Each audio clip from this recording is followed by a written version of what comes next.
Hello everybody, welcome back to Moose Made Production, where it's okay to never be satisfied. Last video I introduced myself and introduced my 1998 Honda Civic DX Coupe, but in that video it was a little bit later in the day. You couldn't really see what was going on with the car, you couldn't see much about it.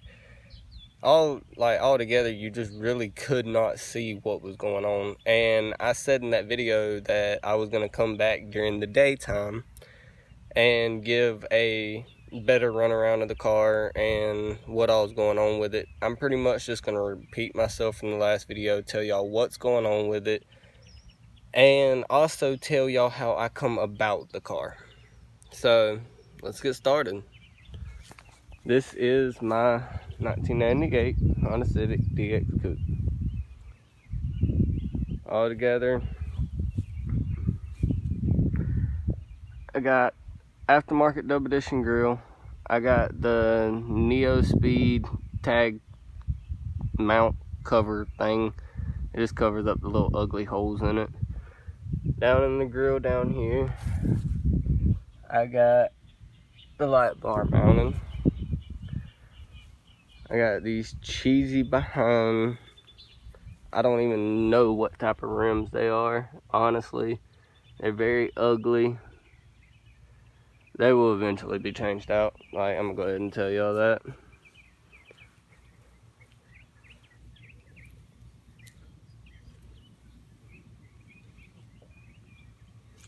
But let's jump inside real quick, see what we got going on here.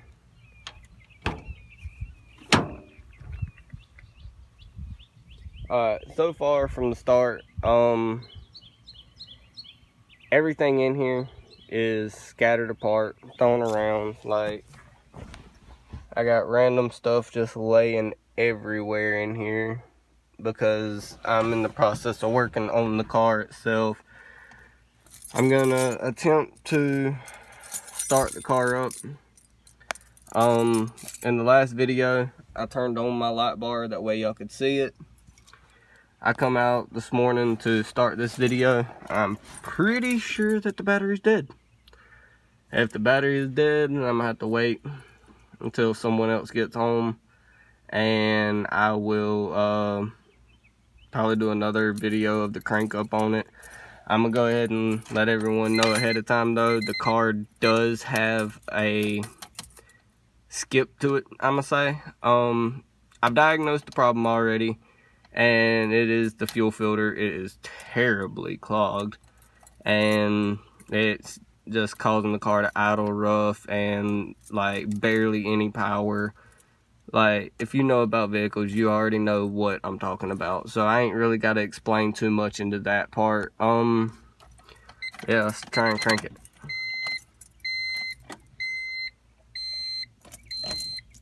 And just like I said, the battery is dead, but that ain't gonna stop me from showing some of the other parts. You can probably already hear them back there trying to thump.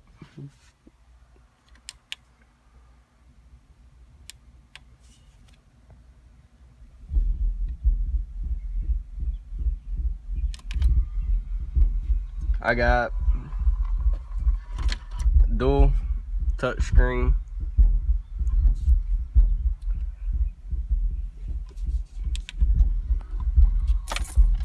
Go ahead and turn this thing off. The speakers is back there making too much noise. Right here, I got a new manifold for the car that I have yet to install. Reason being, I was just gonna install it.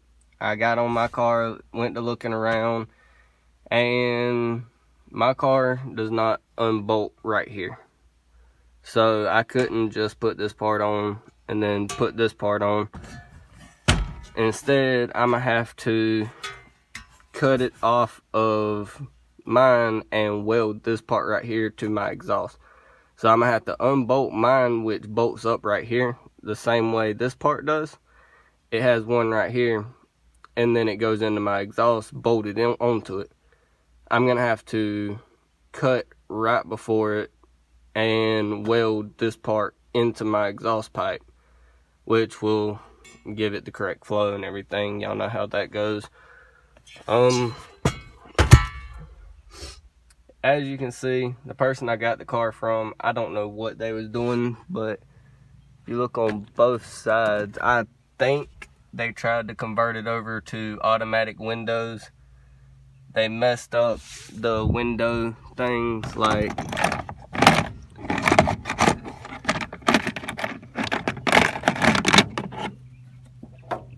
the windows, like they just don't turn at all or anything. I don't know. I got aftermarket cluster. It's daytime, y'all ain't gonna be able to see it, but at nighttime everything on the cluster lights up purple, and it pushed down some because I've yet to finish mounting it back in, because I got 2 more bulbs that I've got to put back in it. Into the back, and do this part again. I took the rear dash out. It's a project car. I'm in the middle of sound deadening the car, and also in the middle of taking this completely out. I got the side panels already out, that way I can sound deaden them. I got my aftermarket muffler that I will be installing pretty soon. I just got a bunch of stuff thrown around. I ended up taking these raggedy things out of the car, obvious reasons. I got my 0 gauge amp wire, 4 gauge amp wire. None of this stuff is hooked up. It's literally just thrown in the back seat. But I do have 0 gauge amp wire run right back here, hooked up into a 2-way fuse system, and then coming off of the 0 gauge, it's like the 2-way fuse system. It goes single 0 gauge in, and then 2 4 gauge out.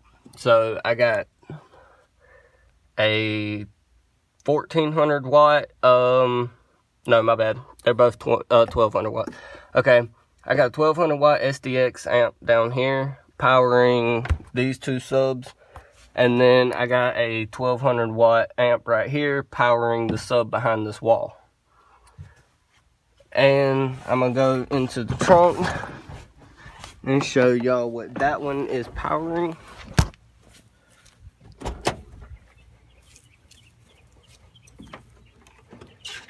Back here, I got pretty much the whole trunk. I'm actually planning on fiberglassing this area in as far as I can without this part right here hitting.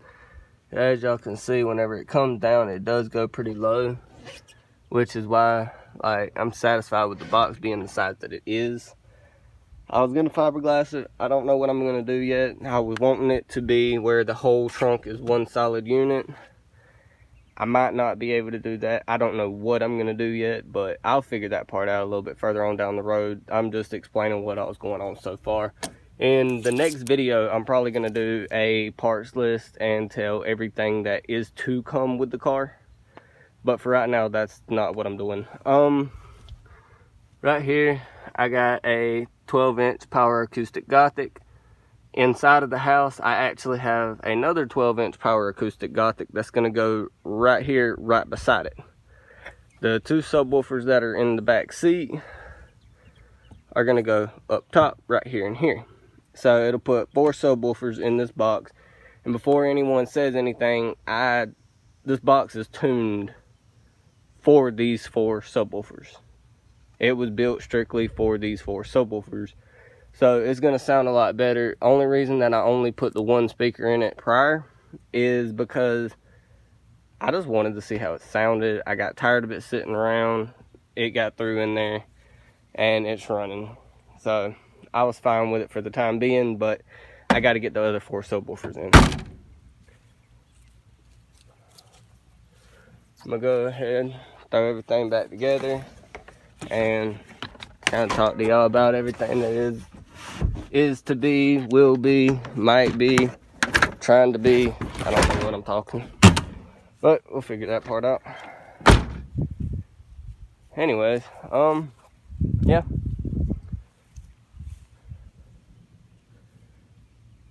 The plans for the car are, wait, nope, that's a different video. Oh yeah, how it come about the car. Alright, I had, a year ago, I bought a 1994 Honda Accord, and it was beautiful. It was slammed to the ground, had a body kit. It was the JDMest Honda around my area. And where I'm from, you don't see that. Like, everyone around here drives big jacked up trucks or Corvettes and stuff. Like, no one drives JDM vehicles around here. I wanted to be that guy. So, I got my Honda Accord. I wound up trading it for a Dodge Dakota because everyone else had trucks. So, I had to have a truck too. I traded it for a Dodge Dakota. A little bit further into the year, I wound up buying a 1998 Ford Mustang GT. Keep in mind, the Dodge Dakota was a 1998. I bought the 1998 Ford Mustang GT. I gave the Dodge Dakota to my brother for his birthday. Well, it got a little bit further into the year. I had my Mustang. I thought I was a cool kid. I had it beautiful. I had aftermarket headlights. The car was slammed. It said 1 3/4 inches off the ground. It had the body kit going all the way around. It was black. The vents, all the vents on it was red. It had a beautiful paint job. I had 2 Pro Comp Kicker 12s in the back of it. The interior was completely redone. It was just the most beautiful Mustang I have ever seen. Of course, I'm going to say that being it was mine, though. I put it through a lot of car shows and everything, and everyone loved the car. Well, something ended up happening, and I'm not going to go into details on it, but I overloaded the fuel pump, overloaded the ECU, and burned a bunch of wires. Well, I went through and went to replacing everything. I put an aftermarket fuel pump in it. I put a different fuel filter on it, because whenever you change your fuel pump, it's always better to change the fuel filter too, because it helps that fuel pump. Anyways, that's off subject. I put an aftermarket ECU in it, and I went to replacing the wires that was burnt. Well, I couldn't figure out what was going on. Every time I turned the key, it would just burn wires again. I had to get back to work. I could not sit around the house and just stare at my Mustang out the front door. Like, it was upsetting me. So I put it on the online yard sale, and one of my really good friends hit me up, and he was like, hey, he said, I know you're really into JDM cars. He said, I got a Honda Civic. I said, only way I'll take a Honda Civic is if it is one of 3 colors: white, black, or gray. He said, well, lucky for you, it's gray. I said, no way. I said, send me a picture of it. He sent me a picture of this car, 2-door coupe, 4-cylinder, of course, it's a Honda. And I was like, huh. I said, does it run? He said, yeah, the car runs fine. I said, tell me everything that's wrong with it.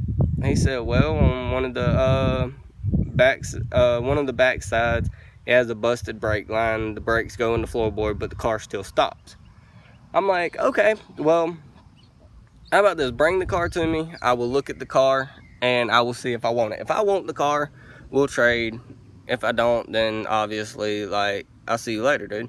He was like, okay, yeah, that's no problem. So he brings this Honda Civic to me, and he brings it on a trailer. I'm like, dude, why did you trailer the car? He said, well, it ain't got tag and insurance. I was like, okay, well, yeah, that ain't no problem.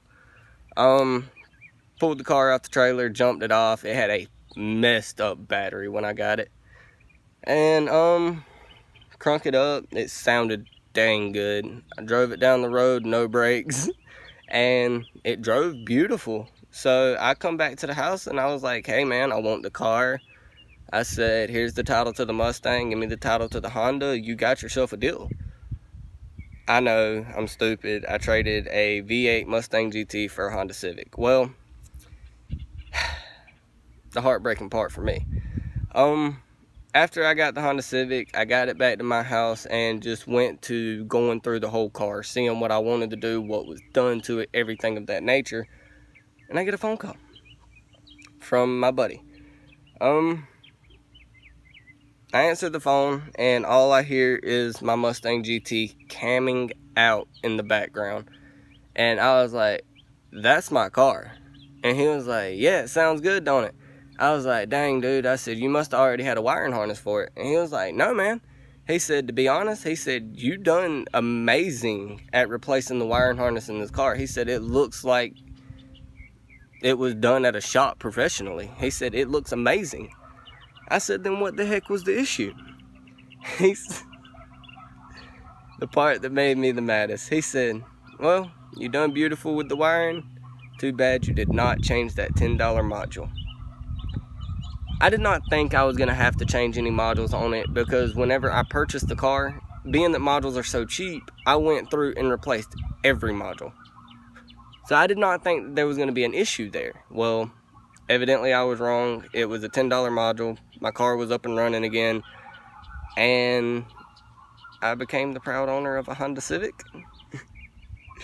Well, I got the Honda Civic now, and I got it home and been doing little nitpick things to it, getting it where I want it before I put the tag and insurance on it and everything, and it just starts running like crap. Like, it was losing all fuel pressure. The motor sounded like it was about to jump out the hood. Like, the car was just not performing the way it was when I bought it. Well, with further inspection and a fuel pressure gauge and everything else to go with it, I come to the conclusion it needs a fuel filter.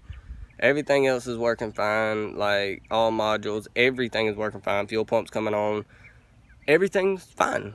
So that just shows it's either the fuel filters or the fuel injectors. That's no big deal. The fuel filter ain't but like $25, and I found a set of fuel injectors for like $30. So that's not really going to be an issue. I'll have the car running like it's supposed to and everything. So that's not really a big deal. But that was pretty much the purpose in this video. I just wanted to give y'all a better walk around of the car and tell y'all more about it and how I come about it and everything of that nature. Hopefully a little bit further into this, I'm gonna give y'all a video of the startup on it and everything like that. But what I'm thinking with the startup, I kind of want to wait, because I don't like cranking it with it running like it is right now, because one of two things. With the fuel filter clogged up, if the fuel filter is what's clogged up, it can clog up the injectors, and that'll put me having to buy both. And if it is the injectors like I'm thinking it is, I can burn a ring in the pistons. I don't want to do neither one of them. So I just find it better, let the car sit, let it just sit here and be a Honda for a little bit. And whenever I get the new fuel filter for it, what I'm thinking about doing is I'm gonna jump the car off, because right now, like, it ain't serving me no purpose. I'm not worried about jumping it off. Like, it can just sit here.